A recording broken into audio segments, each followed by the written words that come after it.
96 orang ya yang join, sementara mahasiswanya kalau dari 2 kelas sekitar 135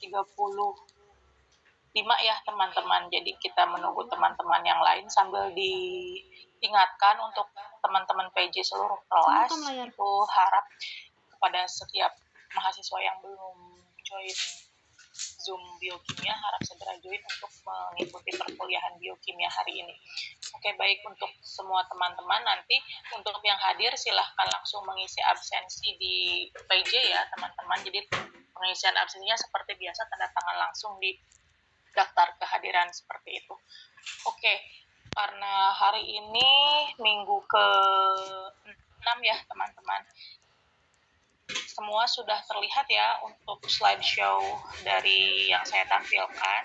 Di hari ini minggu ke-6 perkuliahan biokimia, kita masuk ke materi baru ya dari minggu ke-6. Minggu lalu teman-teman sudah belajar terkait lipid dan asam lemak ya teman-teman. Jadi teman-teman bisa mengkategorikan mana itu senyawa yang termasuk lipid atau termasuk asam lemak atau senyawa yang bukan, kemudian mengkategorikan jenis lipid itu apa saja, fungsi lipid itu apa saja, seperti itu.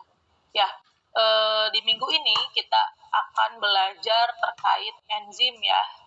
Jadi teman-teman harap difokuskan ya untuk pembelajaran hari ini.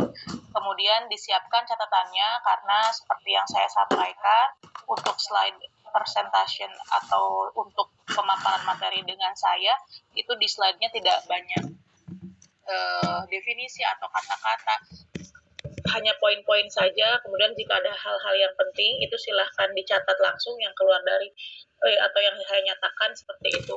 Jadi tidak ada di layar seperti itu ya. Jadi teman-teman bukan hanya menanggapi, jadi teman-teman bukan hanya memperhatikan saja ya. Jadi silahkan dicatat hal-hal apa saja nanti yang penting yang ada yang saya sampaikan juga terkait pemaparan biokimia hari ini.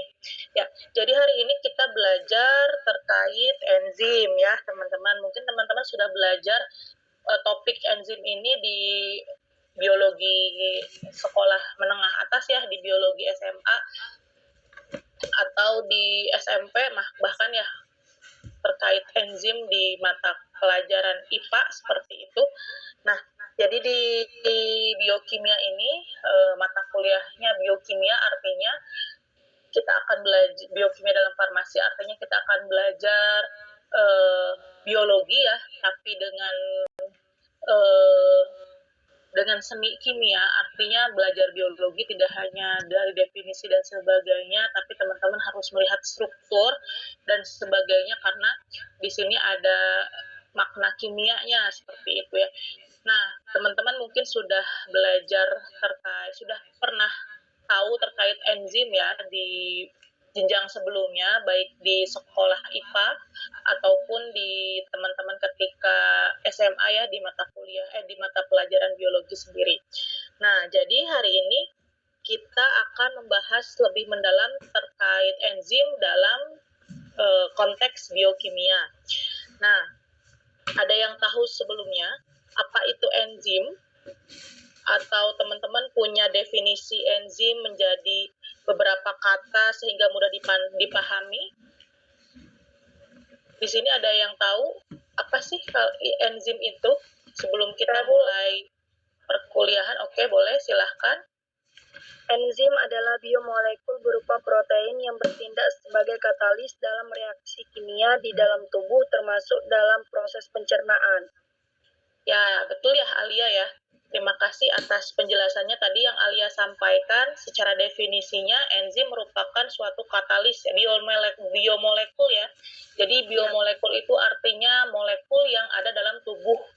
Nah, tubuh siapa? Tubuh makhluk hidup ya. Contohnya kita manusia, hewan, dan sebagainya. Jadi enzim itu molekul yang ada dalam tubuh kita ya, kalau kita fokusnya ke tubuh manusia. Jadi enzim adalah biomolekul yang ada dalam tubuh makhluk atau molekul yang ada dalam tubuh makhluk hidup, di mana yang merupakan suatu katalis ya.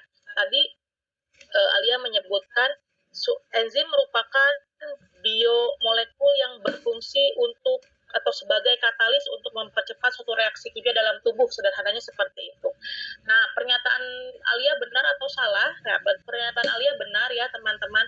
Kalau didefinisikan secara sederhana, jadi si enzim itu adalah apa? Kalau tadi Alia menyampaikan biomolekul katalis, teman-teman bisa menyampaikan enzim itu sebagai biokatalis ya. Tadi kan biomolekul yang berfungsi untuk mempercepat reaksi kimia gitu ya, atau sebagai katalis dalam tubuh makhluk hidup gitu ya.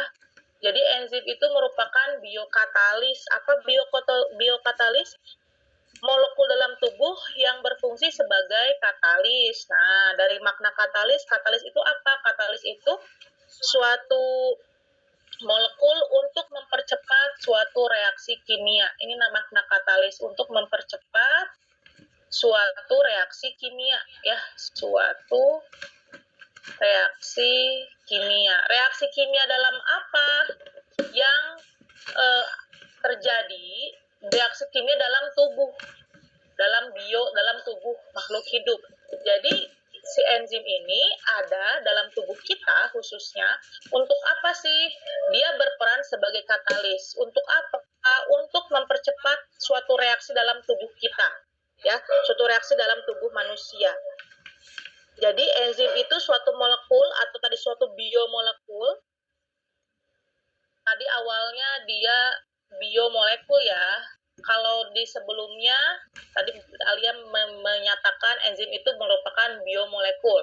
Saya ulangi lagi, molekul yang ada dalam tubuh, maknanya biomolekul. Nah, si enzim ini masuknya ke suatu biomolekul apa? Kan jenis biomolekul sudah teman-teman pelajari ya di pertemuan sebelumnya. Jenis biomolekul apa saja? Ada karbohidrat ya. Kemudian ada apa lagi? Ada protein, kemudian ada lipid. Ini jenis biomolekul ya. Kemudian empat jenis biomolekul itu ada DNA, RNA ya. Seperti itu. Ini namanya asam amino. Nah, jadi 4 jenis biomolekul yang ada dalam tubuh ya.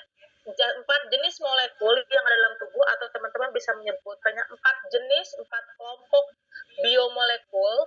Itu ada kelompok karbohidrat, protein, lipid, dan asam amino ya. Bukan asam amino, asam nukleat. Kalau asam amino kan dari protein ya. Asam nukleat. Nah, si enzim tadi Alia menyatakan enzim merupakan suatu biomolekul, Bu. Ya, biomolekul yang berfungsi sebagai katalis untuk mempercepat suatu reaksi kimia dalam tubuh. Tadi dia mengatakan biomolekul, enzim juga biomolekul. Nah, si enzim termasuk ke dalam jenis biomolekul mana kira-kira dari 4 kelompok berikut? Apakah dia masuk ke dalam karbohidrat, protein, lipid, atau asam nukleat? Nah, jadi protein, Bu. Ya, betul. Ini siapa yang jawab? Jadi Alia, saya, Bu. masih Alia ya, betul.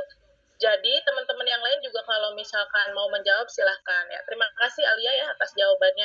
Ya, jadi si enzim itu termasuk ke kelas mana? Termasuk ke kelas protein ya, teman-teman. Enzim termasuk ke kelas protein. Jadi sebagian besar enzim itu merupakan protein. Saya ulangi ya, sebagian besar enzim itu merupakan protein. Protein yang seperti apa si enzim itu? Protein yang memiliki sifat katalitik. Nah, jadi sebagian besar enzim ini merupakan suatu protein. Protein yang seperti apa enzim itu? Protein yang memiliki sifat katalitik ya. Sifat katalitik, apa sifat katalitik? Tadi dia memiliki kemampuan sebagai katalis. Artinya dia memiliki kemampuan untuk mempercepat suatu reaksi kimia dalam tubuh kita. Itu ya. Jadi protein memiliki sifat katalitik. Kalau misalkan ada pertanyaan protein mana yang memiliki sifat katalitik, jawabannya adalah enzim. Seperti itu. Jadi enzim ialah suatu protein yang memiliki sifat katalitik. Ya. Kemudian ada juga sebenarnya salah satu biomolekul selain enzim ya, yang memiliki selain protein ya. Jadi ada juga sebenarnya salah satu biomolekul selain protein yang memiliki sifat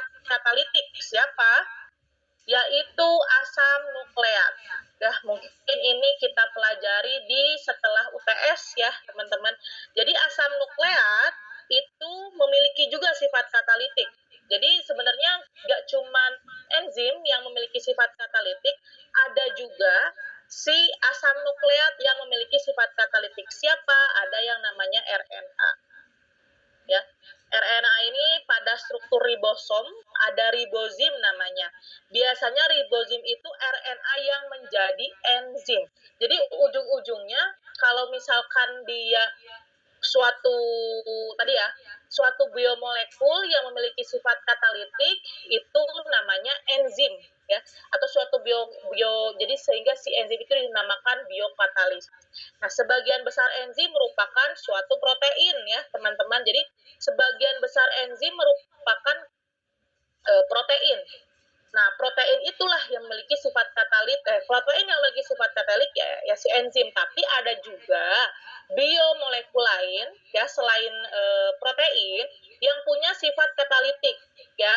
Ada di RNA namanya. Di RNA itu ada struktur ribosom, ada ribozim. Nah, ribozim itu ribosom enzim kalau ribosom enzim. Tapi enzim-enzim juga kan. Jadi si ribozim itu merupakan suatu biomolekul dalam kelas asam nukleat ya.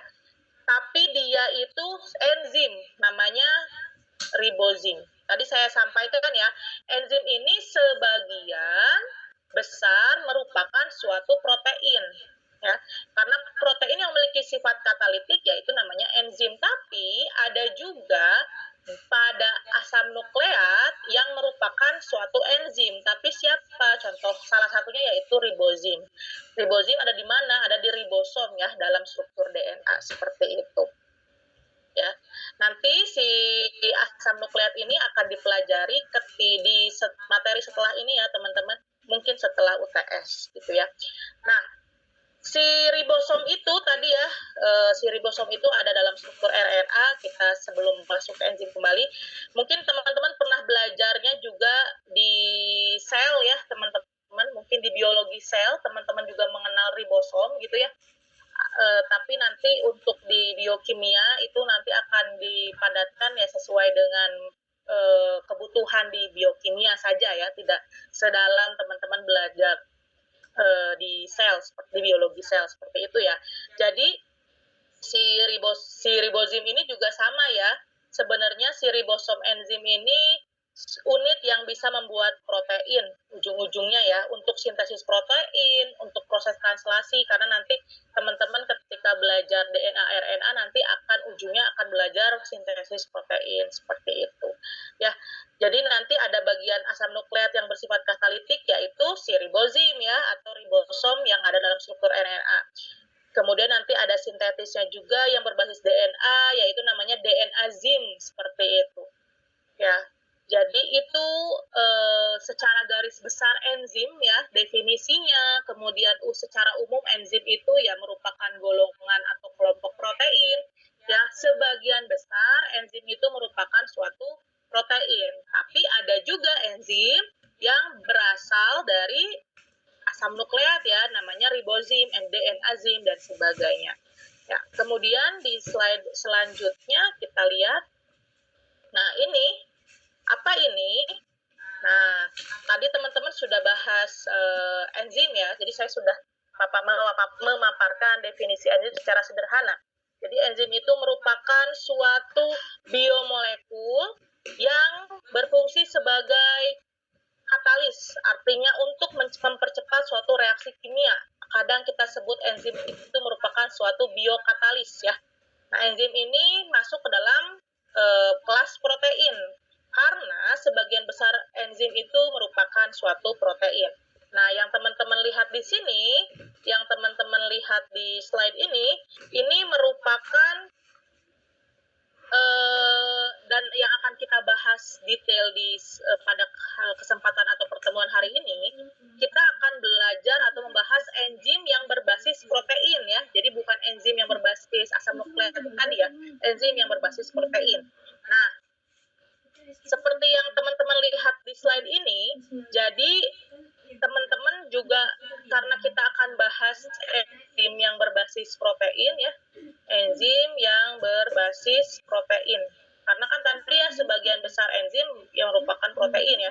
Kita akan belajar enzim berbasis protein dalam hari ini. Karena teman-teman sudah belajar protein ya di pertemuan dengan Bu Cesar ya. Teman-teman sudah belajar protein sebelumnya di pertemuan bukan dengan saya. Teman-teman sudah belajar protein dengan Bu Cecia ya, siapa namanya? Sudah belajar protein? Teman-teman sudah belajar protein? Maaf Bu, isinya belum Bu. Belum belajar protein dengan Bu Cesar? Belum Bu. Berat. Asam amino sudah? Sudah Bu, kalau asam amino. Asam amino sudah. Protein? Sampai protein? Protein belum. Asam amino sudah, tapi protein belum. Nah, sebenarnya teman-teman sebelum belajar asam lemak dengan saya, itu ada harusnya pertemuan dengan Bu Cesar ya. Itu teman-teman belajar protein ya. Jadi setelah asam amino, itu teman-teman harusnya belajar protein. Tapi saya nggak tahu apakah Bu Cesar itu mengintegrasikan pemaparan asam amino dan protein dalam satu slide yang sama. Jadi karena teman-teman sudah belajar asam amino, oke, saya cek dulu ya, saya cross check dulu, karena kalau misalkan asam amino itu apa? Asam amino itu membentuk protein, sebenarnya sama saja ya. Kita cross check dulu. Kalau misalkan di protein atau nanti di asam amino, teman-teman pernah belajar struktur primer, struktur sekunder, struktur tersier, kuartener? Sudah pernah mendengar di sebelumnya? Di dalam bahasan dengan Bu Cesar, sudah pernah mendengar struktur protein, struktur primer, sekunder, tersier, kuartener, sudah pernah belajar atau mendengar? Belum ya? Oke, gak apa-apa. Nanti teman-teman sebaiknya memang ada bahasan terkait protein dengan Bu Cesar, karena sesuai dengan di kurikulum itu dan sudah dibagi juga, itu teman-teman harusnya mendapatkan topik terkait protein sebelum teman-teman belajar asam lemak dengan saya, seperti itu ya. Itu silahkan nanti dikomunikasikan ke dosennya seperti apa, atau mau minta slide seperti apa. Yang jelas teman-teman harusnya sudah belajar protein sebelum teman-teman masuk ke bahasan enzim ini gitu ya, dan itu sudah bukan di bagian saya ya, untuk pembahasan protein harusnya di sebelumnya. Oke, saya sampaikan saja ya di sini. Jadi kalau misalkan teman-teman belajar protein, kan teman-teman sudah belajar asam amino. Nah, kalau sudah belajar asam amino, nanti sedikit lagi belajar protein harusnya. Nah, karena teman-teman saya anggap teman-teman pernah belajar asam amino dan protein ya. Nah, di dalam protein itu teman-teman ada namanya struktur primer protein, ada namanya struktur sekunder, struktur tersier, dan struktur kuartener. Atau teman-teman boleh bisa menggoogling kayak gimana sih struktur primer protein, seperti apa struktur sekundernya, seperti apa struktur tersier atau struktur kuartenernya. Silahkan boleh di googling atau dicek nanti misalkan di buku-buku biokimia ya, agar teman-teman bisa mendapatkan gambaran. Nah, ini protein ya, struktur protein. Nah, si enzim ini yang tadi saya sampaikan, kita akan membahas enzim berbasis protein. Nah, si enzim ini biasanya ada di level struktur mana kalau dia termasuk ke dalam protein? Nah, enzim ini di level struktur tersier ke atas. Jadi enzim ini memiliki struktur enzim ini merupakan protein yang berada pada level struktur tersier, kuartener, dan selanjutnya. Teman-teman bisa melihat ya di slide ini ilustrasi apa sih? Ini ilustrasi protein ya. Jadi kalau misalkan teman-teman bayangkan dalam tubuh, kita punya protein bentuknya seperti ini. Ini saya sampaikan ilustrasi ya teman-teman. Ini saya perlihatkan protein ya. Teman-teman bayangkan ini namanya protein. Kemudian di sini ini protein ya. Kemudian teman di sini yang saya kotakkan di sini, ini kita perlihatkan ilustrasi dari bentuk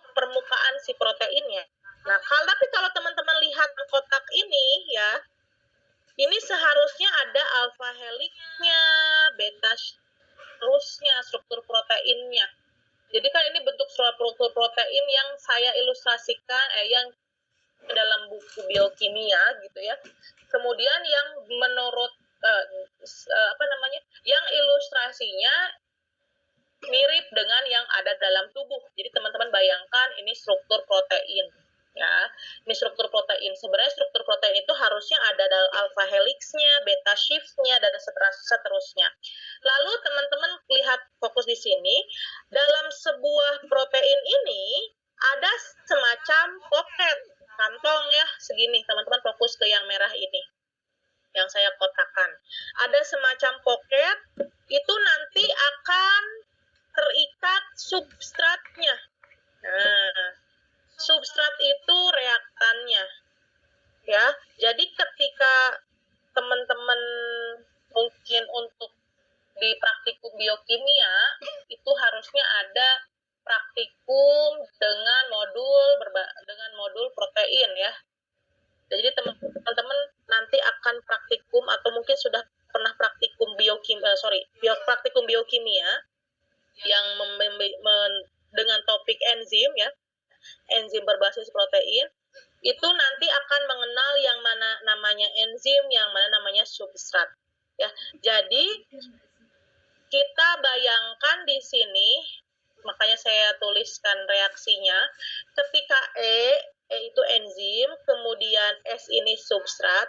Jadi ketika substrat ini terikat di sebuah sisi, ini sisi aktif enzim ya. Jadi kantong pocket ini tuh sisi aktif enzim. Nah, sisi aktif enzim ketika ada substrat yang terikat pada sisi aktif enzim, sehingga E ditambah S, maka akan menjadi kompleks ES ya, enzim substrat. Jadi produk apa? Enzim plus P. P ini produk. Jadi kita bayangkan dalam suatu enzim ini ya, yang ini teman-teman bayangkan ini kan protein ya, tapi proteinnya itu enzim ya. Nah, si enzim ini, karena kita belajarnya enzim berbasis substrat. Nah, si enzim ini punya pocket teman-teman. Pocket itu namanya sisi aktif enzim. Jadi teman-teman bayangkan ini pocket, kemudian dalam sisi aktif enzim teman-teman terikat substrat. Yang mana? Yang molekul yang saya gambarkan di sini ini namanya substrat ya. Ini namanya substrat. Nah, substrat itu terikat dalam sebuah pocket. Pocket ini sisi aktif enzim ya. Nah, ketika adanya substrat atau S terikat ke dalam sisi aktif enzim, kita lambangkan E. Ketika enzim bereaksi dengan akan terjadi reaksi. Jadi antara substrat dengan sisi aktif enzim, ketika substratnya nempel gitu ya ke sisi aktif enzim, itu akan ada reaksi teman-teman. Jadi reaksinya ketika enzim tambah substrat menjadi ES ya, kompleks ES. Nah, di kompleks ES ini akan menjadi E plus P. P ini artinya produk. Jadi sisi substrat ini nanti akan nempel ya. Jadi dalam tubuh kita kalau kita punya enzim kita yang berbasis protein ini punya sisi aktif. Nah, sisi aktifnya yang mana Bu? Yang saya kotakan ini ya sisi aktif. Jadi bentuk yang merah ini sisi aktif. Nah, lalu datang tiba-tiba molekul substrat nempel di sini. Kenapa Bu molekul substrat nggak nempel di sisi selain sisi aktif? Yang tadi karena si substrat sudah tahu ketika dia mau menempel atau bereaksi dengan enzim, dia pasti akan nempelnya di sisi aktif enzim. Karena sisi aktif enzim punya sifat apa? Yang pertama punya sifat pengikatan. Yang kedua punya sifat katalitik. Jadi ketika nanti datang substrat, molekul substrat di dalam tubuh kita, ketika dia mau bereaksi dengan enzim, melekat di enzim, dia itu akan melekatnya di bagian sisi aktif enzim. Contohnya seperti ini substrat nempel di sisi aktif enzim. Gitu ya. Nah, sisi aktif ini tadi bentuknya seperti pocket ya atau kantong, saya sampaikan di sini. Nah, sisi aktif ini punya dua sifat ya teman-teman. Punya sifat pengikatan, punya sifat katalitik. Sisi aktif ini punya sifat pengikatan, punya sifat katalitik. Jadi, dan pengikatan substrat dengan sisi aktif ini secara spesifik. Ya, jadi substrat akan terikat pada kotak pada sebagian merah ini yang saya kotakkan merah ini. Jadi si substrat itu akan mengikat di sisi aktif secara atau berlangsung dengan spesifik. Ya, pengikatannya berlangsung spesifik. Kenapa? Karena nanti akan menyesuaikan antara sisi aktif dengan substrat yang diikat, baik secara ukuran harus kompatibel, kemudian secara muatan juga nanti akan dikonversi menjadi produk.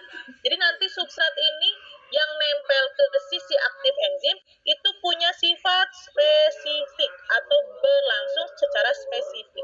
Kenapa berlangsung secara spesifik atau khas ya, artinya spesifik itu? Karena nanti substrat ini akan menyesuaikan ukurannya dengan sisi aktif. Kemudian selain ukurannya juga harus kompatibel nih substrat dengan sisi aktif. Kemudian juga muatannya juga ketika substrat menempel atau bereaksi dengan sisi aktif enzim harus membentuk produk. Itu makna substrat menempel pada atau bereaksi dengan sisi aktif enzim dengan cara spesifik ya. Pengikatannya berlangsung secara spesifik. Kenapa? Karena harus menyesuaikan ukuran antara substrat dengan sisi aktif enzim yang harus kompatibel, kemudian juga secara muatan harus dapat dikonversi atau diubah menjadi suatu produk seperti itu. Nah, kalau misalkan teman-teman punya substrat nih dalam tubuh kita ya, bayangkan ada substrat yang terlalu besar. Substratnya molekulnya besar, nggak segini. Tapi sisi aktif enzim cuma segini posisinya, ukurannya. Apakah bisa nempel atau apakah bisa bereaksi ataukah bisa berikatan? Tentu saja tidak ya. Jadi kalau kita punya substratnya itu besar, contohnya molekul yang ini nih molekul besar, nggak mungkin bisa nempel, nggak mungkin bisa kompatibel dengan nempel, menyesuaikan diri dengan sisi aktif enzim yang ini. Kenapa? Karena tadi dia harus menyesuaikan ukuran substrat dengan ukuran sisi aktif agar kompatibel. Kalau substrat yang kita punya atau molekul substrat yang kita punya terlalu besar, dia nggak dapat diakomodasi oleh sisi aktif. Artinya tidak dapat diakomodasi itu tidak dapat saling lock and key seperti kunci dan pintunya ya, tidak akan menempel secara fit gitu ya dengan si enzim, artinya tidak dapat diakomodasi. Kenapa? Ya tadi substrat molekulnya terlalu besar dibandingkan lahan dari sisi aktif, itu maksudnya. Maka nanti substrat itu akan membentuk kompleks enzim substrat sehingga menjadi produk. Tidak, maka nanti substrat itu bukanlah substrat enzim ini, misalkan jika terlalu besar atau ukurannya tidak sesuai dengan sisi aktif enzim. Karena tidak sesuai maka terjadi proses katalisis. Tidak, kalau tidak sesuai terjadi proses katalitik tidak dalam tubuh. Katalitik itu tadi ya, untuk mempercepat proses reaksi kimia dalam tubuh. Misalkan kita punya substrat yang terlalu besar dan tidak cocok ketika menempel dengan sisi aktif, ya tidak terjadi proses katalitik itu ya. Jadi saya ingatkan lagi, sisi aktif enzim ini ya, yang saya kotakan ini yang merah ini, sisi aktif enzim ini sifatnya spesifik ya. Makanya enzim itu katalis yang unggul dalam hal spesifisitas. Artinya tadi enzim punya sifat spesifik ya. Jadi enzim itu katalis yang unggul dalam hal spesifitas dibandingkan katalis yang bukan enzim. Apa contoh katalis yang bukan enzim? Contohnya katalis basa, katalis asam, katalis logam. Itu katalis-katalis yang merupakan bukan enzim. Ya, sifatnya spesifik tidak sespesifik enzim. Hanya enzim yang merupakan katalis yang paling unggul dalam hal spesifisitasnya.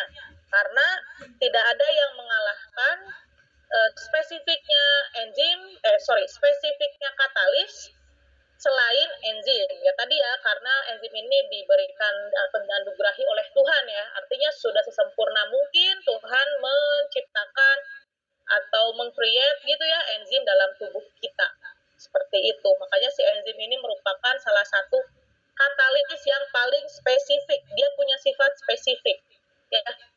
misalkan ada substratnya tidak sesuai nempel sebagai sisi aktif enzim, ya tidak bisa cocok. Kalau tidak cocok, apakah bisa menjalankan proses katalisisnya? Tidak bisa seperti itu. Untuk semuanya, kalau misalkan Zoom-nya ini berhenti, itu nanti silahkan join kembali ya teman-teman, sambil kita lanjutkan pemateriannya. Oke, jadi tadi ya si enzim punya sifat, tadi ya sisi aktif enzim sifatnya spesifik. Makanya enzim itu katalis yang unggul dalam hal spesifisitas dibandingkan katalis yang bukan enzim. Karena apa? Karena si enzim ini punya juga lagi mau bikin vlog.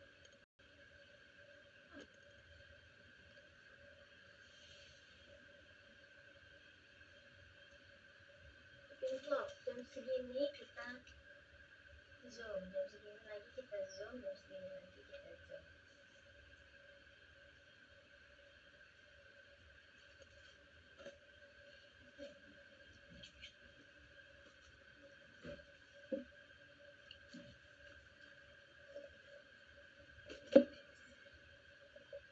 Agak susah ya biokimia sama ibu ini. Apa? Menurutku biokimia sama ibu ini agak susah. Susah satu ya. Kalau apa ya? Kayaknya ibu ini apa-apa dihitung semua deh. Kayak semua. Ada kayak perhitungan pasti kayak semua butuh perhitungan.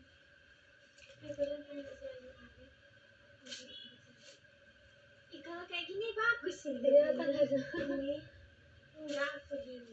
Iya soalnya kan nggak terlalu itu ya. Tapi ini mengganggu.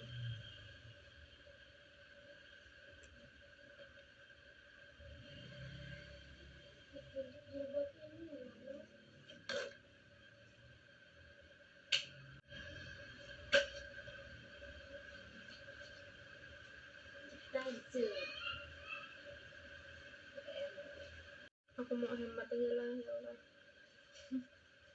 Nggak ada hemat-hematnya.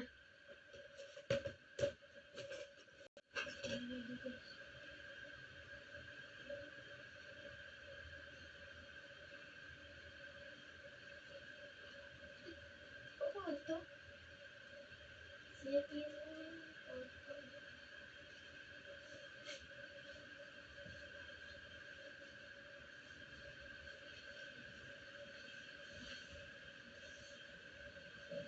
Kelihatan rambut.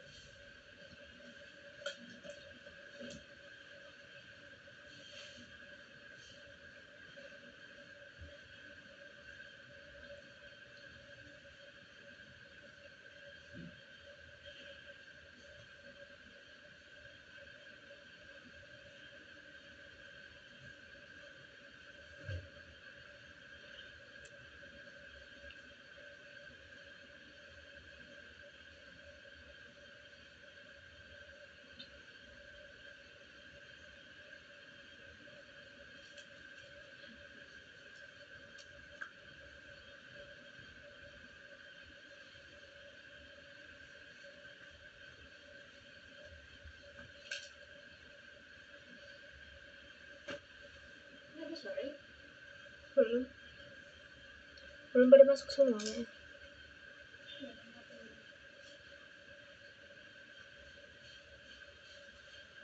Udah banyak vlog di HP, tapi belum sempat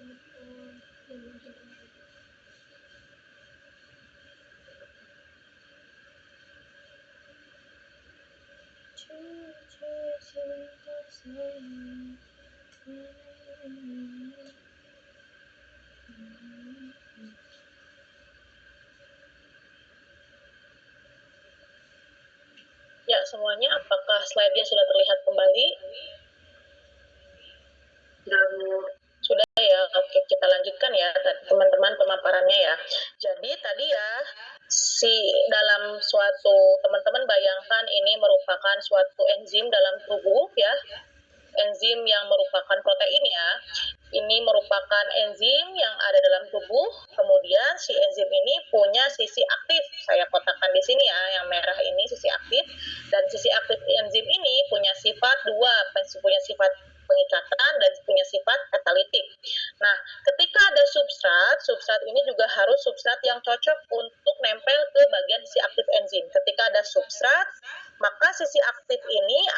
lihat secara spesifik apakah sisi aktif enzim ini cocok ketika ditempelkan dengan substrat. Kalau misalkan substratnya terlalu besar, sementara sisi aktif enzimnya tidak bisa mengakomodir ukuran dari si substrat, maka tidak akan maka ketika substrat ini nempel ke enzim, maka tidak sesuai.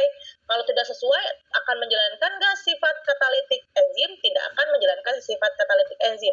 Jadi tadi sisi aktif enzim ini sifatnya spesifik. Makanya enzim ini merupakan katalis yang unggul. Jadi ketika dia sifatnya spesifik, artinya kalau misalkan dia punya ukuran, sisi aktif enzim punya ukuran sebesar misalkan, ini kita contoh ya, diameternya 3 cm, kalau misalkan ada substrat dengan diameternya 3 cm, misalkan dia baru bisa berikatan, dia baru bisa menempel secara aktif dalam sisi aktif. Ketika dia menempel dengan ukuran yang sesuai, kemudian juga bisa membentuk produk ya, ketika enzim dan substratnya bereaksi, ujungnya bisa membentuk produk, maka dia akan, atau enzim ini akan menjalankan sifat katalitiknya untuk mempercepat suatu reaksi kimia dalam tubuh. Tapi kalau misalkan si substratnya tidak cocok ya, tidak cocok sehingga tidak terlalu besar misalkan substrat sisi aktif enzim sehingga tidak sesuai, maka si enzim ini tidak akan mengakomodasi maka si substrat ini tidak dapat diakomodasi oleh sisi aktif enzim, maka nanti substratnya tidak akan membentuk produk ya, sehingga tidak akan terjadi proses katalisis seperti itu. Nah, tadi ya, enzim ini karena punya sifat pocket atau seperti ruang atau seperti kantong yang sudah didesain. Untuk apa didesain demikian rupa oleh Tuhan ya? Untuk muat hanya substratnya saja yang baik secara ukuran maupun secara kompatibilitas muatan juga, sehingga dia spesifik. Jadi kita punya ruang atau pocket, atau kita disebut dia sisi aktif enzim. Sisi aktif enzim ini sudah didesain sedemikian rupa untuk apa? Untuk muat hanya substratnya saja yang baik secara ukuran maupun secara kompatibilitas muatan juga, sehingga dia spesifik. Itu ya. Dan tidak hanya substratnya saja lebih spesifik ya. Jadi tidak hanya substratnya saja yang harus spesifik ketika menempel dengan sisi aktif enzim, tapi juga hasilnya. Ketika enzim bereaksi dengan substrat, ujungnya kan akan membentuk produk ya, si P ini. Maka produknya atau hasil reaksinya itu juga hasil dari reaksi yang membentuk produk-produk itu juga pasti bersifat spesifik ya. Jadi produk-produk yang kalau dibandingkan dengan katalis yang bukan enzim, jadi produk-produk yang hasil dari reaksi enzim dan substrat dalam tubuh itu akan menghasilkan produk yang lebih spesifik ya. Contohnya apa? Misalkan ada kita punya misalkan kita punya ada enantiomer S dan R ya, di kimia organik nanti teman-teman belajar enantiomer ya. Ada S dan R enantiomernya. Nah, enzim itu bisa memilih, misalkan dia spesifik lebih menghasilkan enantiomer S atau enantiomer R, seperti itu. Kalau katalis yang non-enzim, tadi contohnya katalis basa, katalis asam, katalis logam, artinya katalis yang dibuat oleh manusia ya, itu tidak akan mungkin ada yang spesifitasnya melebihi atau dibandingkan dengan spesifitas enzim ya, seperti itu. Dari sisi aktif aja, misalkan dari sisi aktif aja ya, si enzim ini punya sifat tadi ya, punya sifat yang khas dan sifat spesifik seperti itu. Jadi dia itu kalau dia punya sifat pengikatan ya, sisi aktif ini punya sifat pengikatan, artinya dia punya sifat mengikat tadi dengan substratnya, kekuatan mengikat dengan substratnya seperti itu. Itu ya teman-teman ya. Nah, sekarang bagaimana sih katalis itu atau enzim itu dapat mempercepat suatu reaksi? Karena kan enzim disebut biokatalis ya, karena biomolekul yang berfungsi untuk mempercepat suatu reaksi. Nah, bagaimana cara enzim bisa suatu reaksi? Nah, itu ada di slide, akan kita jawab di slide berikutnya ya. Kita lanjut di slide ini. Teman-teman silahkan, saya share.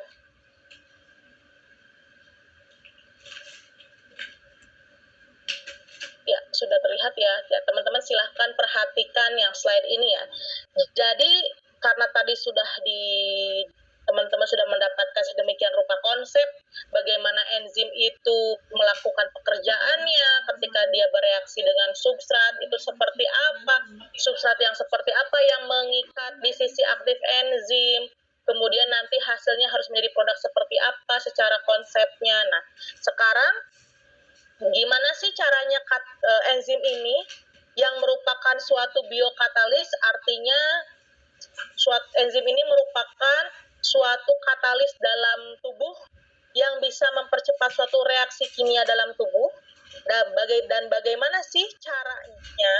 Nah, kalau teman-teman kalau kita berbicara katalis ya, itu teman-teman itu saya sampaikan dengan kurva seperti ini ya. Ini ada kurva ya, teman-teman bisa lihat. Ini ada kurva ini sumbu X-nya reaction koordinat. Nah, koordinat reaksi ya, sumbu X-nya. Sumbu Y-nya free energy atau energi bebas. Nah, teman-teman silahkan sederhanakan ya pemahaman terkait kurva ini. Jadi, teman-teman lihat di bagian kurvanya saja.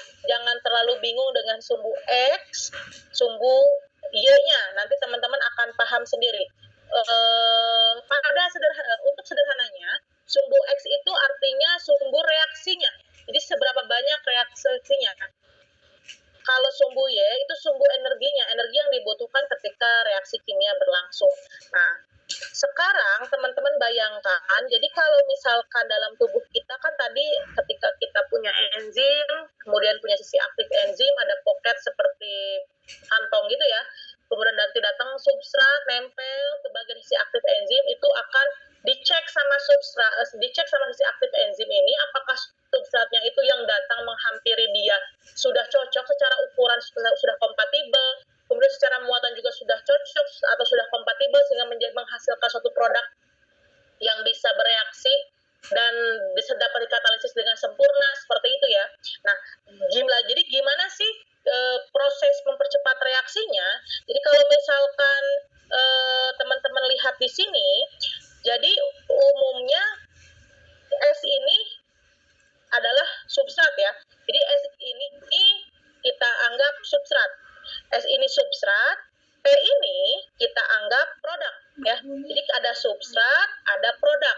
Nah, kalau misalkan tadi saya gambarkan ketika teman-teman punya substrat, kemudian akan menempel dengan enzim gitu ya. Kalau dia cocok, dia akan membentuk enzim substrat, akan berikatan. Lalu ujungnya akan membentuk produk dan enzim. Tapi kita fokusnya ke produk sama ke substrat dulu. Ya, jadi dalam tubuh kita anggap ceritanya ada molekul namanya substrat. Ya. Nah, substrat ini akan menjalankan reaksi kimianya dalam tubuh kita. Nah, substrat ini akan menjalankan reaksi kimia dalam tubuh kita. Kenapa si substrat harus menjalankan reaksi kimia dalam tubuh kita? Ya karena si substrat ini misalkan molekul yang akan menghasilkan suatu energi, misalkan ujungnya ya, akan menghasilkan suatu ATP sehingga manusia harus membutuhkan ATP, membutuhkan energi untuk menjalankan aktivitasnya. Kita anggap substrat ini suatu molekul dalam tubuh kita, si substrat ini akan menjalankan suatu reaksi kimia sehingga membentuk produk. Artinya, kita pengen substrat ini berubah menjadi P. Substrat ini akan menjalankan suatu reaksi sehingga berubah menjadi produk.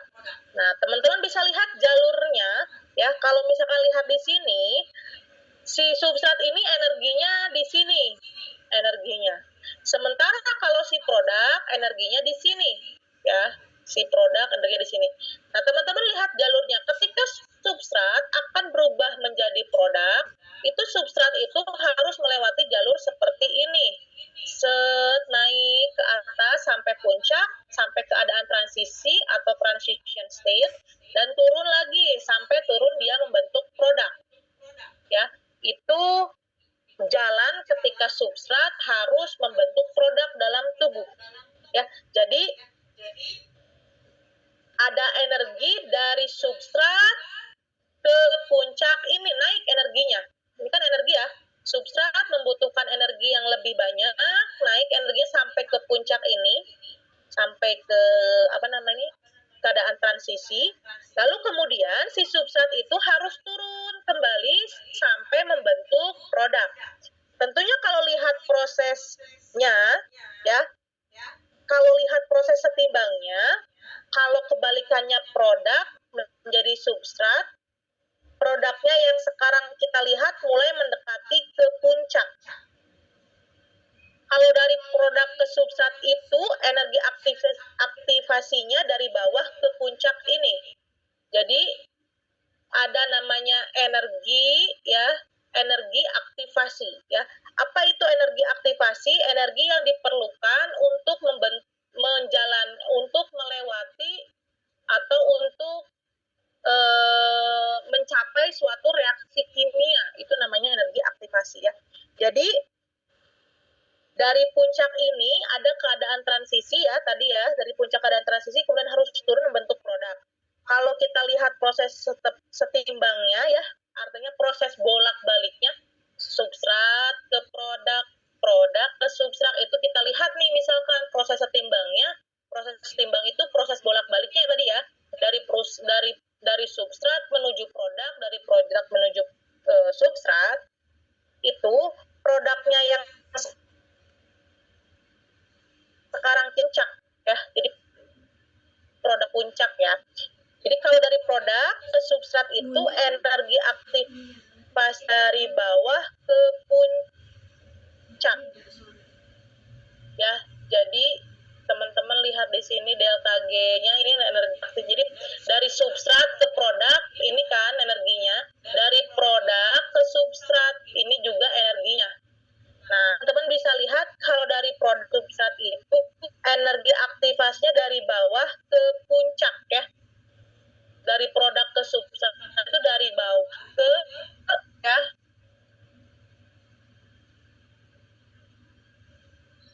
dari bawah ke puncak, dari produk ke substrat, dari bawah ke puncak, seperti itu.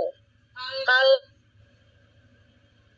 dia tergantung, kita lihat dia ingin melompati bukit dari substrat ke produk, gitu ya, atau melompati bukit dari produk ke substrat. Intinya ketika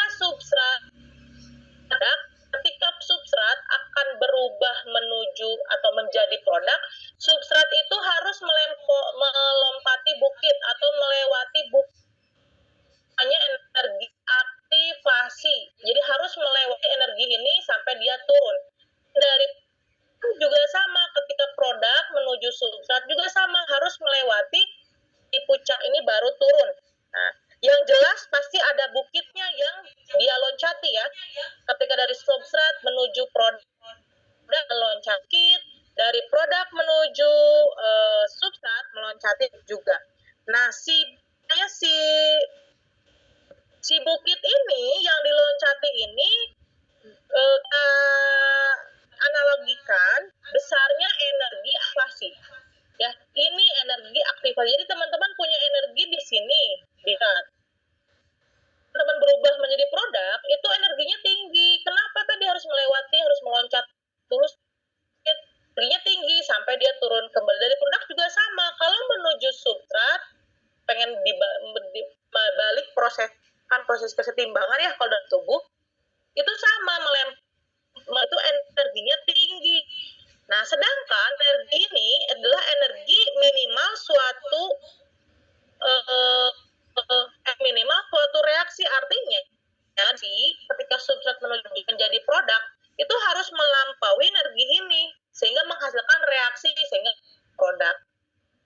Nah, kalau misalkan teman-teman bayangkan dalam tubuh kita, dalam tubuh manusia, kita punya molekul substrat satu aja berubah produk, itu prosesnya panjang. Kenapa harus melewati puncaknya dulu sampai menjadi produk?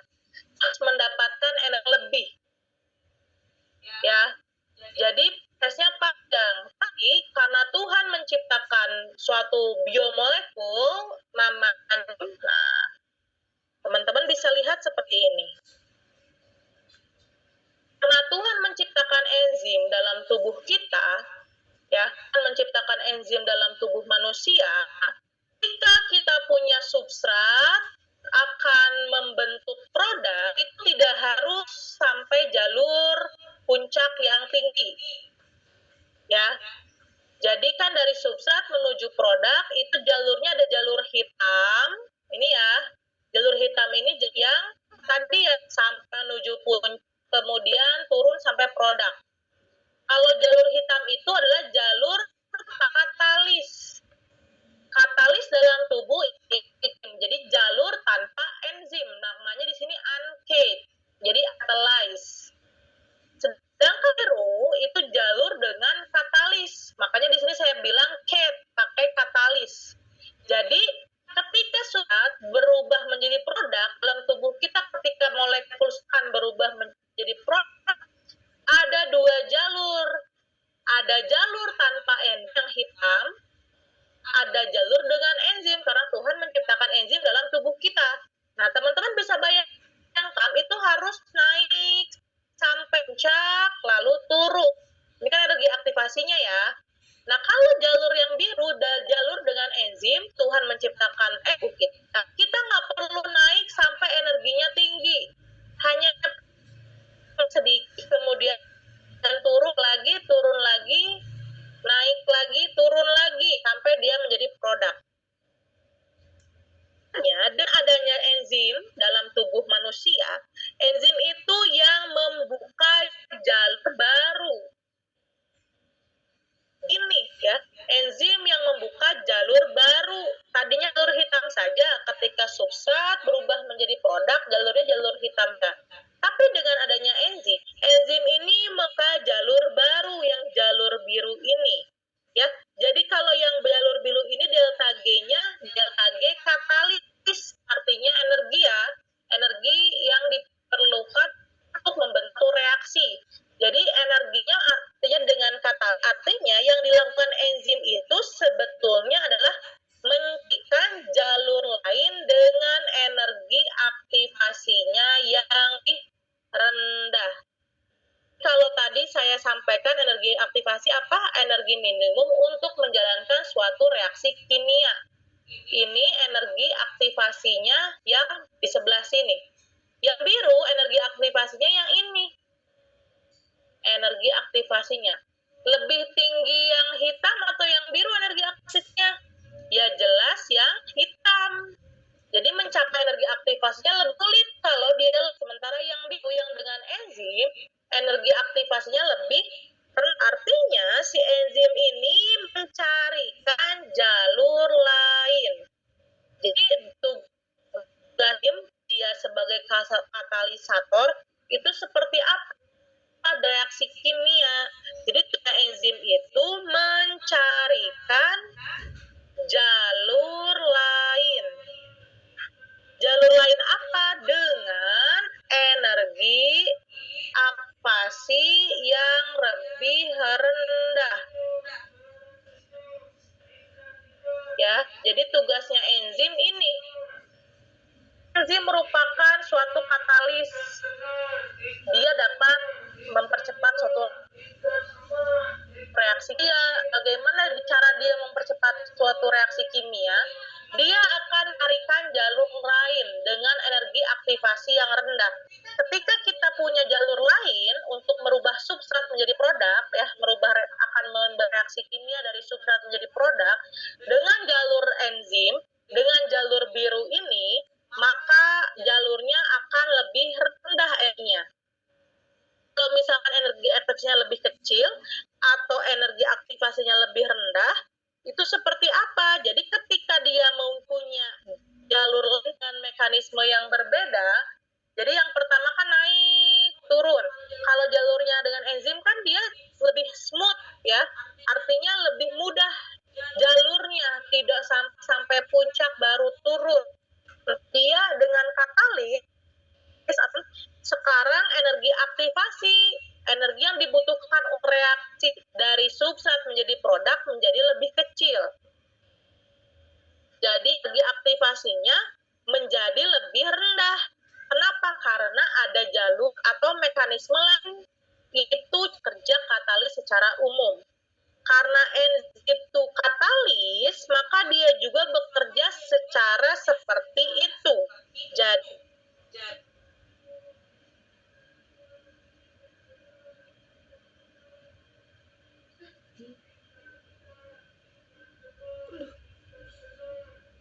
atau dengan adanya enzim atau biokatalis, enzim akan membuka jalur lain sehingga substrat akan menjadi produk lebih mudah. Dengan cara apa? Enzim membuka jalur lainnya, enzim akan mencarikan jalur lain dengan energi aktivasi yang lebih rendah, sehingga dengan adanya enzim atau katalis dalam reaksi dalam tubuh itu akan mempercepat suatu reaksi kimia. Kenapa bisa mempercepat? Teman-teman bayangkan secara logika. Kalau misalkan dari substrat menuju produk dengan jalur yang sebelum adanya enzim, jalur hitam ini mungkin akan lebih lama sampai menuju puncak. Sampai dia akan turun menuju produk akan membutuhkan waktu yang lebih lama ketimbang teman-teman punya jalur biru. Ketika adanya enzim, substrat menjadi produk akan melewati jalur biru, artinya dia tidak membutuhkan energi sebesar energi tanpa enzim, sehingga kalau punya energinya lebih kecil otomatis akan diperoleh energinya juga akan lebih cepat, seperti itu untuk menjalankan suatu reaksi kimia. Seperti itu ilustrasinya, ya. Nah, di sini ini apa? Nah, ini merupakan reaksi enzimatis dan hubungannya dengan kesetimbangan, ya. Jadi kalau tadi kan ada teman-teman melihat ada delta G itu energi, ya, energi Gibbs ini tuh, atau teman-teman bisa sampaikan dia energi yang dibutuhkan untuk menjalankan suatu reaksi kimia. Sedangkan di sini energi aktivasi EA tanpa enzim, energi minimal untuk mencapai suatu reaksi. Jadi minimalnya segini kalau bisa melakukan reaksi itu. Kalau di sini tanpa dengan enzim energinya lebih rendah, otomatis maka reaksinya juga akan lebih cepat. Nah, ini tabel ini merupakan tabel hubungan antara reaksi enzimatis dengan delta G, ya, dengan energi. Di sini ada nilainya, teman-teman. Di sini nilai ini saya sampaikan agar teman-teman tahu, ya, untuk untuk reaksi enzimatis dalam tubuh, ya, itu punya nilai energi yang bisa terhitung, ya, secara teoritis gitu, ya. Jadi ada reaksi yang nilainya negatif, delta G-nya energinya negatif gitu, ya, sampai dengan energinya positif. Kalau di sini makna negatif itu apa? Jadi kalau teman-teman melihat nilai K, di sini nilai K, ya, nilai K itu nilai kesetimbangan. Kenapa nilai kesetimbangan? Karena reaksi enzimatis dalam tubuh manusia, dalam tubuh makhluk hidup khususnya manusia, itu sifatnya setimbang. Kesetimbangan bolak-balik makna setimbang itu. Jadi si substrat berubah menjadi produk berubah menjadi substrat. Makanya punya makna K. K ini kesetimbangannya. Teman-teman bisa melihat di sini ada delta G-nya, ada yang bernilai negatif sampai bernilai positif. Artinya kalau delta G bernilai negatif, artinya reaksinya itu spontan. Reaksi yang berlangsung dalam tubuh makhluk hidup atau tubuh manusia itu spontan. Jadi semakin negatif delta G artinya semakin spontan suatu reaksinya. Kalau semakin spontan artinya semakin cepat reaksinya berlangsung. Sedangkan kalau dia delta G-nya lebih dari 0, otomatis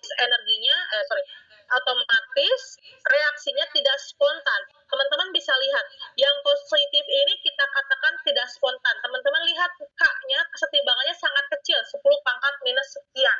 Artinya kalau kita lihat kesetimbangannya sangat kecil, reaksinya bisa kita bayangkan begitu lama juga, gitu, ya. Jadi makna kespontanan itu makna dari delta G-nya. Semakin negatif nilai delta G, semakin spontan reaksi kesetimbangannya. Seperti itu. Semakin spontan reaksi kesetimbangannya, maka akan semakin berlangsung cepat reaksi tersebut dalam tubuh. Seperti itu, ya. Nah, kemudian, ini apa? Nah, ini merupakan tabel yang menggambarkan beberapa contoh enzim. Ya, jadi di sini saya tampilkan tabel yang merupakan beberapa contoh enzim. Jadi ada siklofilin, karbonik anhidrase. Ini enzim-enzim dalam tubuh kita ya. Ada siklofilin, karbonik anhidrase, triose fosfat isomerase dan sebagainya. Nah, di sini teman-teman bisa lihat di sini. Di sini ada 10 pangkat 5, 10 pangkat 7, 10 pangkat 17. Ini apa? Ini data lajunya. Sama seperti yang tadi ini ya. Pak, kesetimbangan ini kan bisa dikaitkan dengan laju. Jadi teman-teman bisa bayangkan di sini. Ketika ada enzim siklofilin, dia akan meningkatkan laju sampai 10 pangkat 5 kali. Jadi teman-teman bayangkan laju reaksi dalam tubuh makhluk hidup. Kalau adanya siklofilin, enzim siklofilin, ketika reaksi substrat bertemu dengan enzim siklofilin, enzim tersebut akan meningkatkan reaksi sampai 10 pangkat 5 kali lipat. Nah, 100.000 kalinya. Di dalam tubuh ya, contohnya ya. Kalau misalkan ada enzim orotidin monofosfat dekarboksilase gitu ya, si enzim ini akan meningkatkan laju reaksi kimia dalam tubuh sampai 10 pangkat 17 kali dibandingkan yang reaksi tanpa enzim. Jadi sekarang kita bisa lihat betapa pentingnya enzim bagi makhluk hidup. Ya, di luar aplikasinya ya, kalau kita lihat dekat saja dalam tubuh kita, teman-teman bisa bayangkan kalau tidak ada enzim, banyak sekali proses yang tidak berjalan sesuai dengan yang diinginkan tubuh. Ya, jadi teman-teman bayangkan enzim urease. Enzim urease ini enzim yang berfungsi dalam proses menghasilkan urin. Teman-teman kencing ya, teman-teman menjalankan buang air kecil ya, mengeluarkan urin, ada proses dengan bantuan enzim urease. Nah, dengan adanya enzim urease, proses tersebut akan meningkat 10 pangkat 14 kali reaksinya. Jadi teman-teman bayangkan kalau kita nggak punya enzim, kalau nggak ada enzim urease, bagaimana cara tubuh kita menyerap atau metabolisme dalam tubuh kita sampai membentuk urin ini seperti apa, pasti akan terhambat ya. Jadi kalau misalkan teman-teman bayangkan kalau tidak ada enzim, berarti proses sampai terbentuknya urin dalam tubuh kita tidak berjalan dengan yang diinginkan. Kalau tidak ada enzim urease, proses pembentukan urin akan tidak berjalan sesuai dengan yang diinginkan. Jadi si urease dan sebagainya enzim ini, lihat ini ya, contohnya meningkatkan laju, tadi enzim urease meningkatkan laju 10 pangkat 14 kalinya. Jadi di sini kita bisa melihat betapa pentingnya peran enzim dalam tubuh makhluk hidup. Nah, enzim-enzim yang teman-teman lihat di slide ini, siklofilin, karbonik anhidrase, fosfoglukomutase, suksinil-CoA transferase, urease, karboksipeptisidase, ini merupakan enzim-enzim yang kita temui di tahap metabolisme atau enzim-enzim yang berfungsi dalam tahap metabolisme. Mungkin setelah UTS masih dengan saya, kita akan belajar mengenai metabolisme. Contohnya ini, suksinil-CoA transferase. Dia itu juga enzim yang terlibat dalam proses metabolisme dalam tubuh. Kemudian triosa fosfat isomerase. Itu juga merupakan enzim yang berperan dalam proses metabolisme dalam tubuh kita.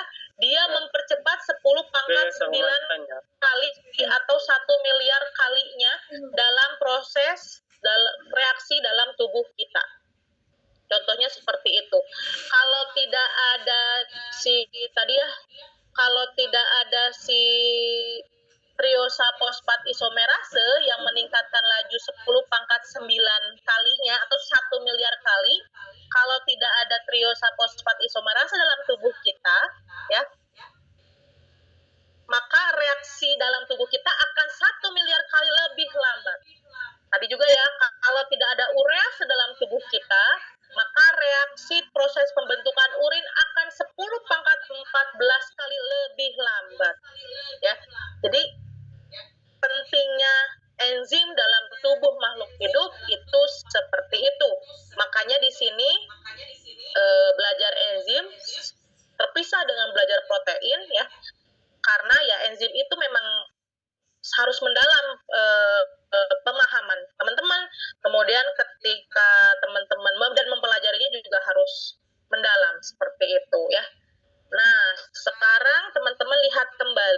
ilustrasi ini yang saya sampaikan, nah ini ya, tadi ya, ini enzim yang berbasis protein, gitu ya. Nah, saya ingatkan lagi, enzim punya sisi aktif, ya, punya sifat pengikatan atau binding, sama punya sifat katalitik, ya, sebagai katalis untuk mempercepat suatu reaksi. Ya, di sini ya.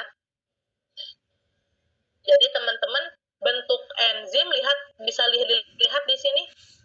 Ada yang merah itu apa? Substrat. Yang kuning juga apa? Substrat. Bu, kok di sini substratnya ada 2 ya, lebih dari 1. Memang ya teman-teman, dalam kehidupan, dalam secara real, dalam tubuh kita, substrat itu tidak mungkin 1. Jadi substrat yang menempel pada sisi aktif enzim dalam tubuh kita itu tidak mungkin 1. Pasti lebih dari 1. Jadi secara umum ya, pada kenyataannya secara umum enzim itu nanti substratnya lebih dari 1. Jadi umumnya lebih dari 1.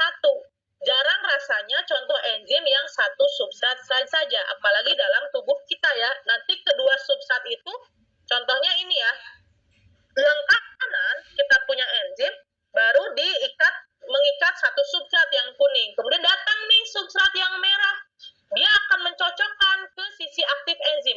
Oh, sisi aktifnya di bagian dalam ini, dia akan mencocokkan. Nah, kalau dia cocok secara kompatibel dan secara ukuran dan secara muatan, maka dia akan menempel, akan terikat, akan binding dengan enzim, sisi aktif enzim. Contohnya molekul enzim yang sebelah kiri. Molekul enzim yang sebelah kiri ini contoh molekul enzim yang terikat oleh substrat pada sisi aktifnya. Nah, ketika dia terikat dengan sisi aktifnya, maka dia akan menjalankan proses katalitiknya. Kalau kompatibel secara ukuran, kalau kompatibel secara muatan, menjalankan proses katalitik. Nah, ketika dia menjalankan katalitiknya, maka akan mempercepat suatu reaksi. Contohnya misalkan ya, secara gambaran, secara ilustrasi, ini merupakan enzim urease. Enzim urease ini untuk menjalankan proses pembentukan urin, ini salah satu contohnya. Nah, ketika dia bentuk urin, membentuk produk misalkan urin, itu kan berarti misalkan substratnya harus berubah menjadi produk, misalkan produknya urin. Nah, si enzim ini akan membentuk substrat merah dan kuning ini menjadi suatu produk ketika kompatibel, seperti ya. Jadi di sisi aktif enzim, substrat yang menempel atau berikatan itu umumnya lebih dari 1. Ya, dan kenyataannya dalam tubuh kita, dalam tubuh makhluk hidup, enzim kan punya lebih dari 1 substrat dalam menjalankan proses aktifnya. Seperti itu. Nah, kemudian apa yang saya tampilkan di slide ini, cara kerja enzim ketika enzim bekerja dengan substrat, biasanya dalam sisi aktif enzim gitu ya, sebenarnya si enzim ini bekerjanya didampingi molekul yang bukan protein. Jadi kalau teman-teman bayangkan, ini kan enzim itu ketika bekerja sebagai prosesnya, baik dalam bentuk binding atau cara mengikatnya dan bekerja sebagai ikat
Nih.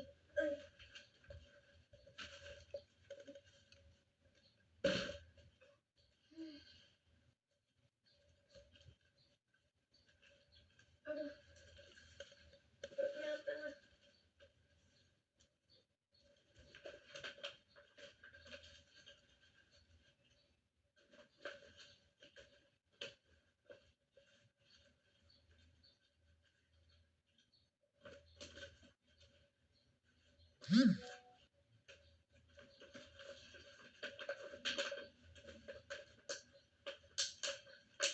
Silang.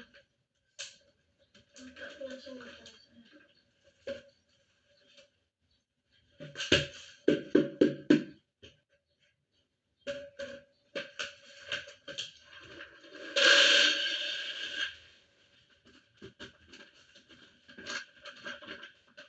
Dikurangin bawang lagi apa ya?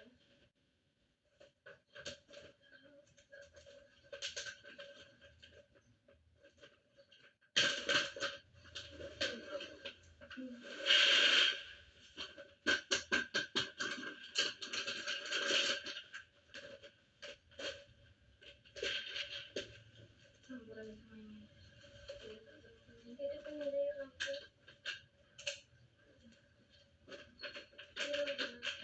Mataku langsung itu rasanya.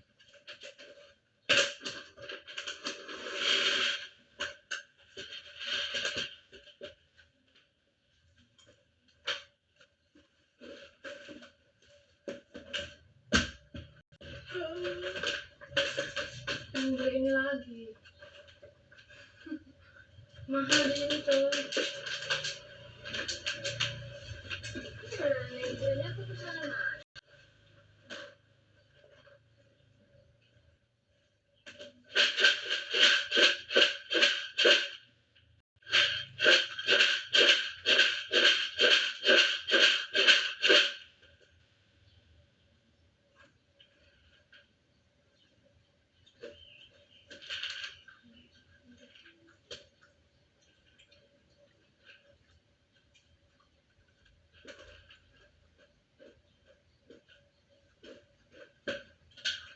Mana yang bocor? Lakban.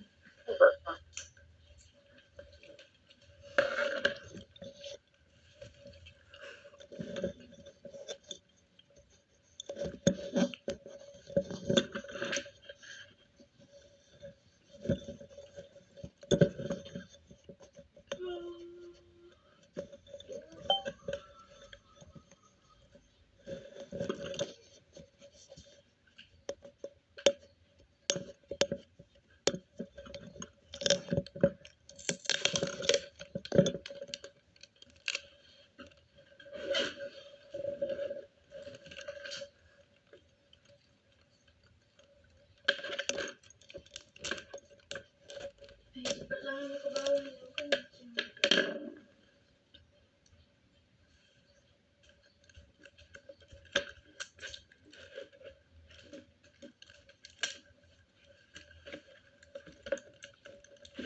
Ayo mati panas yang HP ini.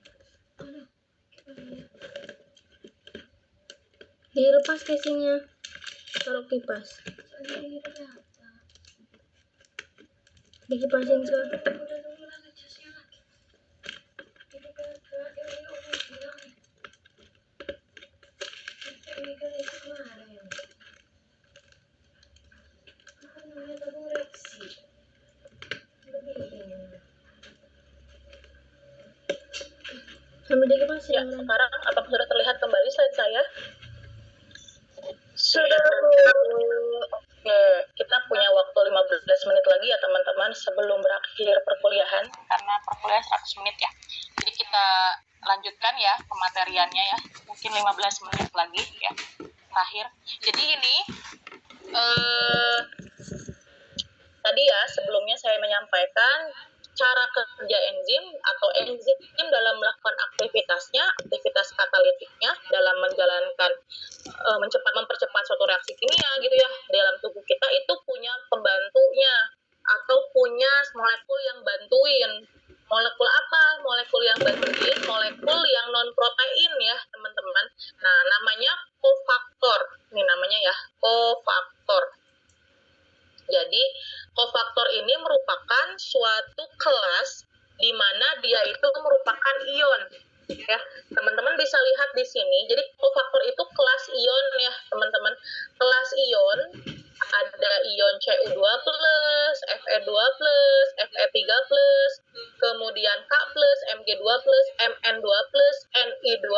zinc 2+.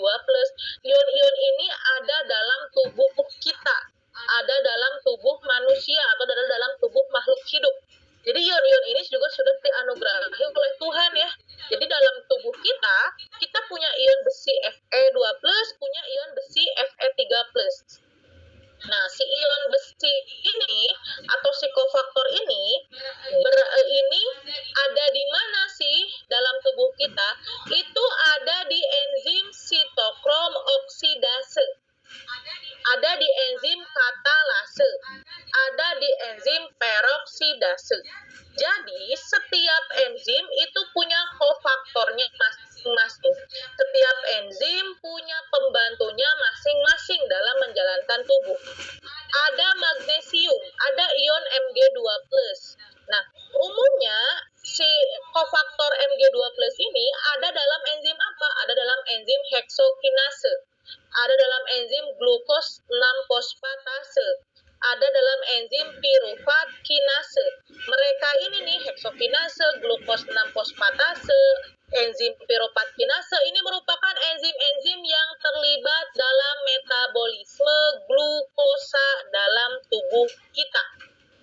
Pekerjaan dari enzim heksokinase, pirufat kinase itu dibantu oleh ion Mg2+ atau kofaktor Mg2+. Gitu ya. Nah, Mg2+ ini seperti ini ya. Mg2+ ini merupakan kofaktor ion ini. Kalau misalkan dia tidak ada dalam jumlah, kalau misalkan dia tidak ada dalam tubuh kita dalam jumlah yang mencukupi, misalkan tadi kan ion-ion ini sudah ada dalam enzim, sudah diberikan oleh Tuhan gitu ya, oleh Tuhan, kemudian kita dianugerahi enzim dan ion-ion ini untuk menjalankan proses dalam tubuh. Kalau misalkan kebutuhan untuk misalkan ion Mg2+ ini tidak cukup dalam jumlahnya dalam tubuh kita, maka bagaimana sih kerja, misalnya satu contohnya si Mg2+ ya, maka bagaimana sih kerja metabolisme glukosa gitu ya. Ya bekerjanya nanti enzim-enzim seperti heksokinase, glukos 6-fosfatase, pirufat kinase ini tidak akan bekerja dengan optimum.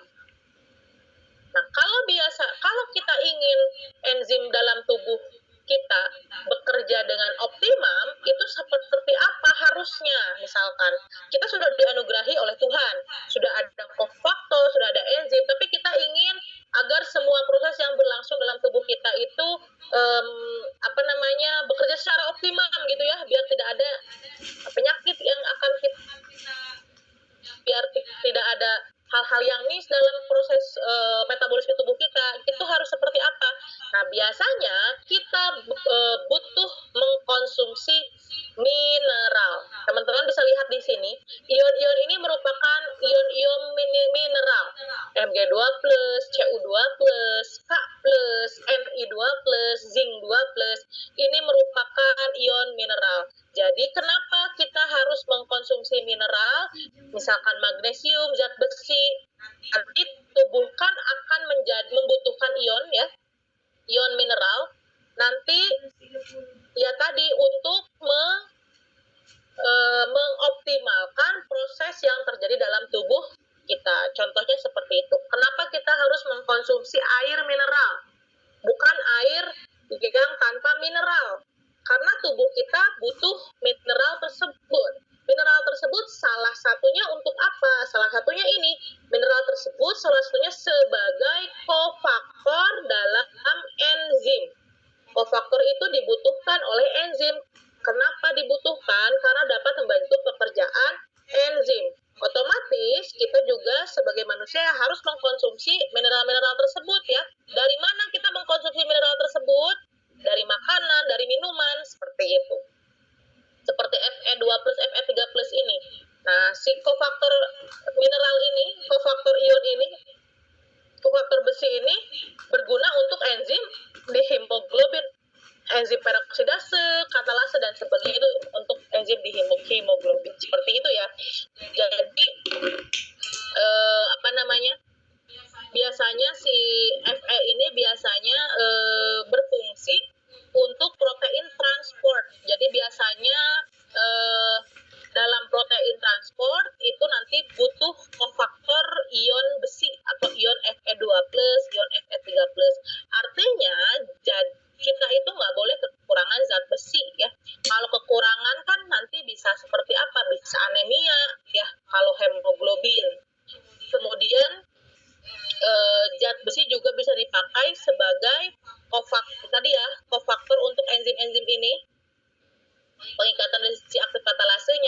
sebagainya.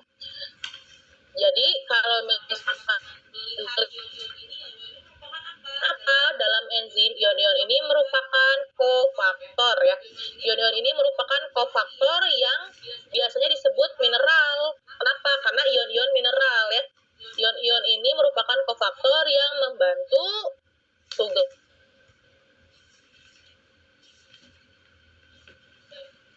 kerja. Kemudian selanjutnya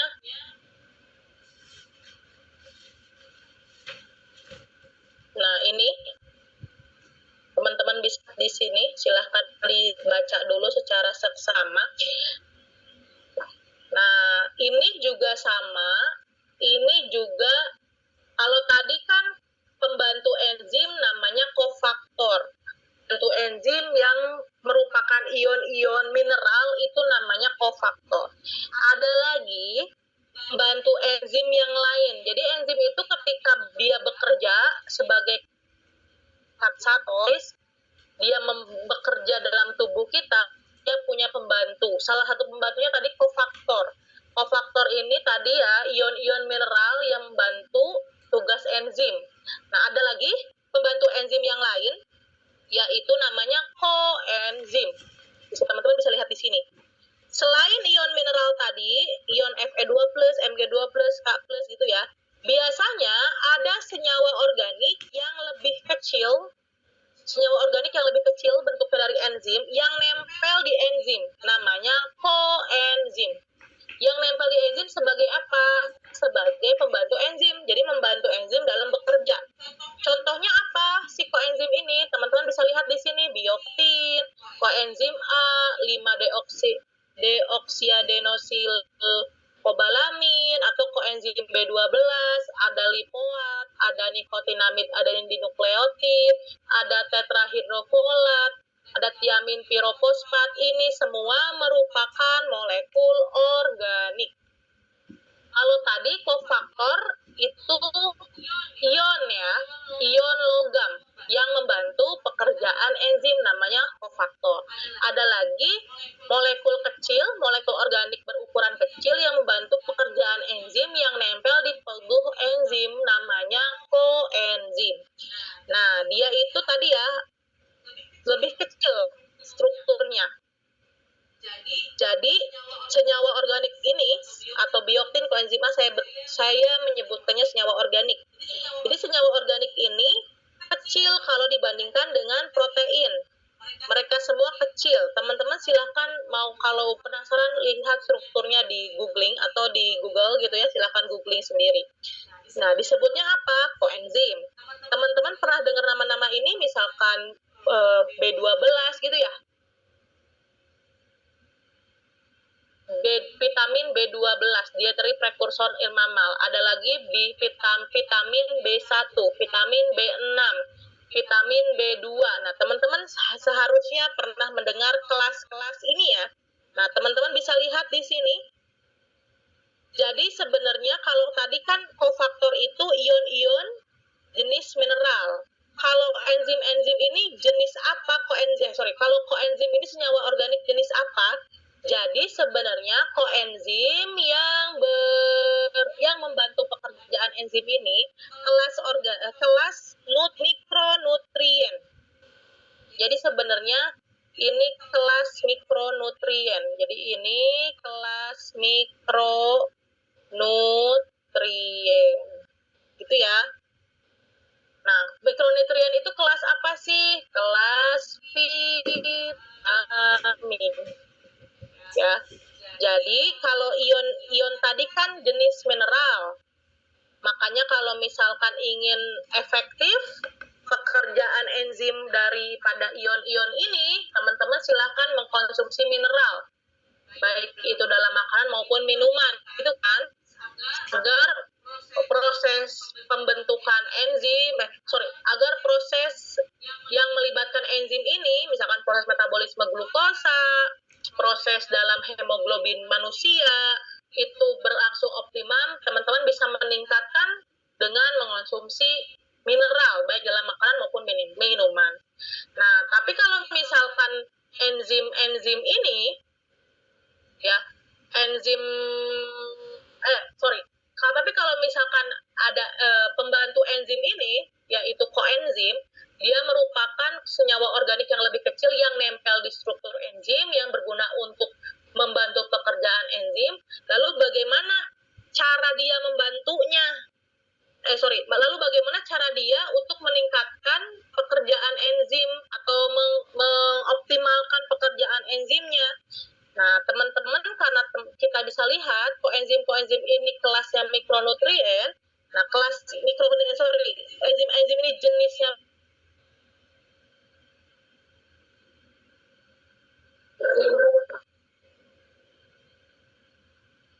ini kelasnya kelas vitamin. Jadi teman-teman biasanya kalau ingin kita mengoptimalkan pekerjaan dari koenzim B, koenzim A, dan sebagainya, kita bisa mengonsumsi vitamin.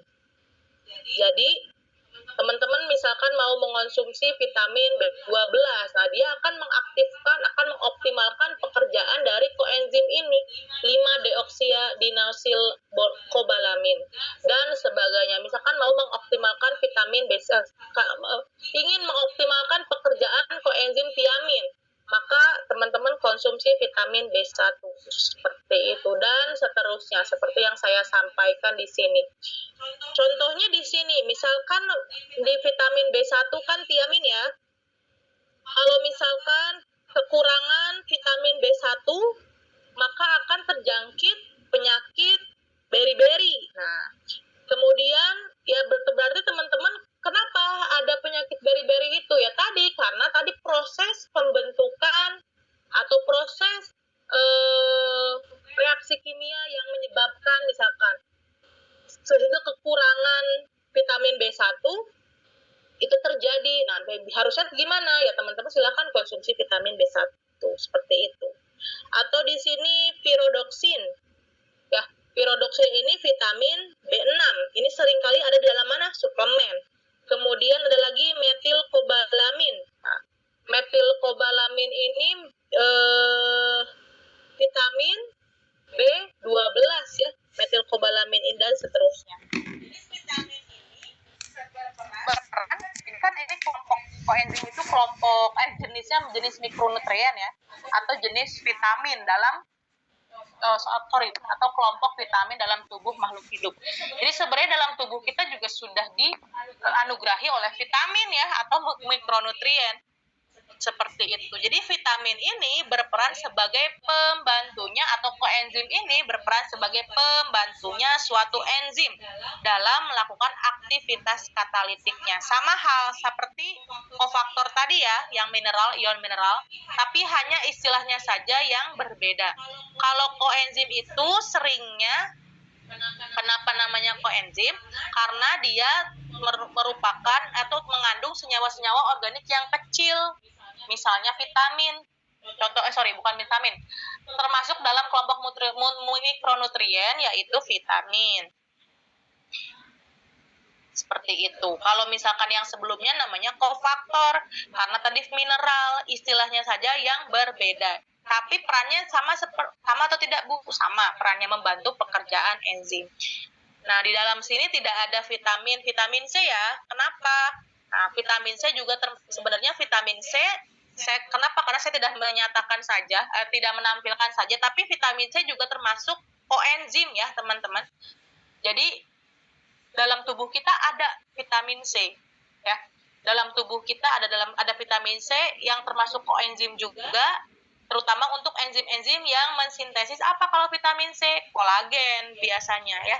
Jadi makanya misalkan teman-teman pernah dengar kolagen, misalkan ada orang yang mengkonsumsi kolagen zaman sekarang dengan cara disuntikan atau dikonsumsi dengan langsung gitu ya.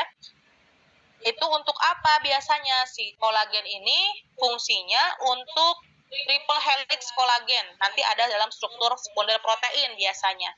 Nah, kolagen ini bagian dari apa? Kolagen itu bagian dari glikoprotein yang biasanya di luar sel nanti masuk ke cairan ekstraseluler, dan kolagen ini biasanya paling banyak terdapat di mana? Di jaringan tulang rawan, tulang, kemudian otot, biasanya seperti itu. Maka kalau misalkan makan tulang iga, sebenarnya teman-teman konsumsi tulang iga, nah itu ada kolagennya di situ. Karena dia fungsinya untuk pembentukan terutamanya untuk otot dan juga tulang muscle, bone, seperti itu ya. Maka atau misalkan orang ingin suntik kolagen supaya apa? Supaya tidak keriput gitu ya. Misalkan iklannya orang suntik kolagen ya untuk mencegah keriputan ya, seperti itu. Ya supaya lebih mudah dan seterusnya.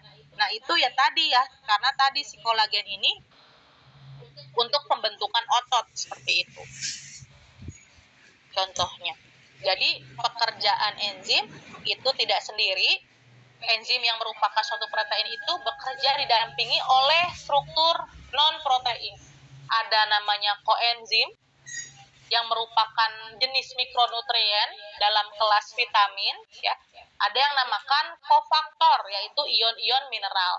Teman-teman bisa meningkatkan proses keefektifan dari proses dalam tubuh manusia, dalam tubuh kita, dalam hal metabolisme dan pembentukan otot, seperti itu bisa mengkonsumsi tadi ya, disesuaikan dengan kebutuhannya. Kalau misalkan tadi kolagen untuk otot, misalkan vitamin C dan sebagainya, bisa mengonsumsi kolagen atau vitamin kolagen seperti itu. Atau misalkan ya teman-teman harus proses dalam tubuh dalam hal metabolismenya itu harus sempurna ya, teman-teman harus mengonsumsi air mineral karena itu juga akan membantu proses enzimatiknya seperti itu ya. Nah, ini slide terakhir ya sebelum nanti saya akhiri. Nah, ini merupakan apa? Ini merupakan klasifikasi enzim. Klasifikasi enzim itu kelas-kelas enzim ya. Jadi enzim itu banyak teman-teman. Nah, ini kelasnya ada 6 kelas. Semua kelasnya berakhiran atau berujung ase.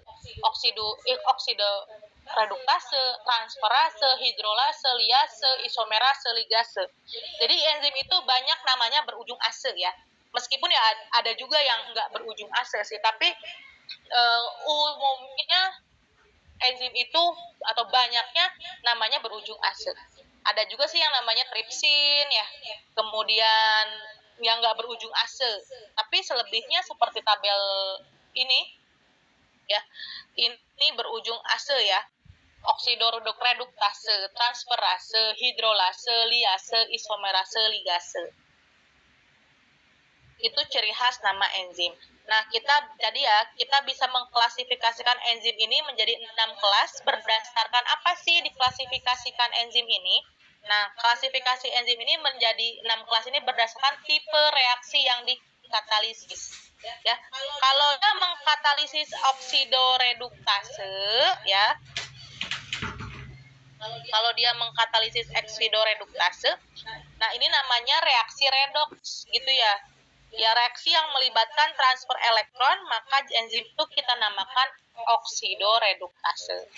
Biasanya juga ada kelas biasanya juga ada enzim namanya dehidrogenase. Dehidrogenase itu masuk ke dalam kelas oksidoreduktase, kelas 1. Kemudian ada juga namanya alkohol dehidrogenase. Ini juga masuk ke dalam oksidoreduktase. Kemudian juga ada kelompok-kelompok lain, transferase, hidrolase, liase, isomerase, ligase ya. Nah, untuk sebagai penutup, karena tidak semuanya saya sampaikan di pemaparan ya, teman-teman silahkan nanti mencari 3 contoh enzim apa saja. Jadi mencari 3 contoh enzim yang masuk ke dalam masing-masing kelas. Kelas 1 sampai 6 ya saya bilangnya. Kelas 1 ini oksidoreduktase, yang 2 transferase, 3 hidrolase, 4 liase, 5 isomerase, dan 6 ligase. Jadi teman-teman silahkan nanti untuk tugasnya, silahkan teman-teman mencari 3 contoh enzim apa saja yang masuk kelas 1 oksidoreduktase. 3 enzim apa saja yang masuk kelas transferase. Jadi silahkan dicari masing-masing 3 contoh enzim yang masuk ke dalam 6 kelas ini. Jadi tiap kelas itu silahkan dicari 3 enzimnya apa saja. Kemudian dituliskan fungsi masing-masing enzim.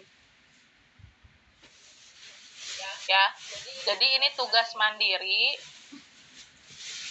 Silahkan mencari minimal 3 enzim yang masuk ke dalam masing-masing kelas yang ini. 1, 2, 3, 4, 5, 6. Kemudian dituliskan fungsi dari masing-masing enzim tersebut. Seperti itu ya.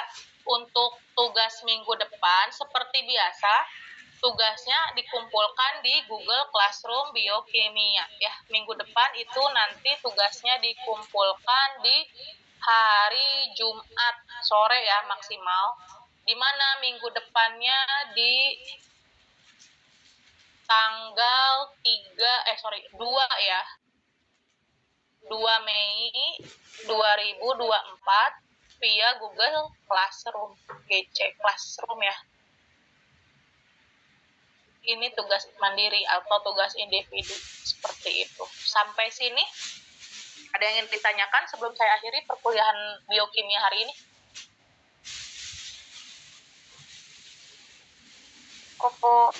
Cukup ya teman-teman. Nanti saya sampaikan handout materinya di WhatsApp group. Jangan lupa nanti dikerjakan tugasnya. Saya akhiri ya teman-teman perkuliahan biokimia hari ini. Kita ketemu lagi jam 1 siang untuk kuliah kimia organik ya teman-teman. Saya akhiri. Wassalamualaikum warahmatullahi wabarakatuh. Waalaikumsalam warahmatullahi wabarakatuh. Terima kasih, Bu.